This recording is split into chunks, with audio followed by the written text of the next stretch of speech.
Мынакей Ысык Ата району 15 февраль көк бөрү оюну боюнча чемпионат 1984 жылкы мырзалар арасында 8 район Токмок, Кемин, Ысык Ата, Сокулук, Аламедин бүт район келди мынакей.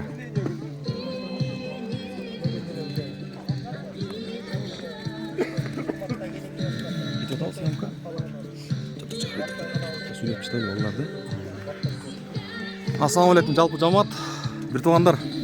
Бүгүнкү оюн боюнча бир коорап ой пикир айтып калып элек. Сонун болуп атат. 384 ынтымагы өркүндөй берсин, өсө берсин. Азайбайлык, ушинтип көбөйө эле туралык. Булак тарткан жигиттер малатсы. Бизге кызыктуу оюн көргөзүп берип аткандарын Алла ыраазы болсун.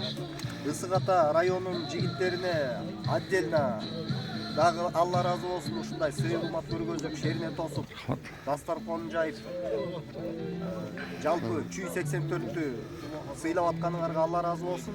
Силерге ден соолук, ишиңерге ийгилик. Ушинтип эле ар дайым шеринелешип эле жүрөлүк, чай ичип эле. Ысык чай ичип эле, ушундай даамдан уступ эле, ушундай сый-урматтын үстүндө эле жүрөлүк. Эң башкысы ынтымак, биримдик. Анан кыйындар утсун эми.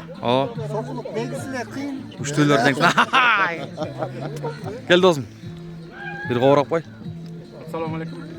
Shu Gemin 84-lerin uloq bo'lib ынтымагы. Ысык Атанын алдарына чоң рахмат. Баары жакшы болот. Жакшы, бөйдө ысыгы жок, жакшы оюн болсун. Рахмат. Бизден өзүң сүйлөп койсуң. Ассаламу алейкум, общий жамаат 1984 жылкы дүйнөгө келген мырзалар арасында көк бөрү оюн боюнча чемпионат өтүп жатат. Мынакей Ысык Ата өрөөнүн талаасында өтүп жатат. Азыр эле Кемин району 3-орунду ээледи. Алдыда финалга Сокулук менен Кемин чыкты. Сокулук менен Аламедин чыкты. Ошондуктан кошулабыз, арабызга кошулгула келгиле туугандар.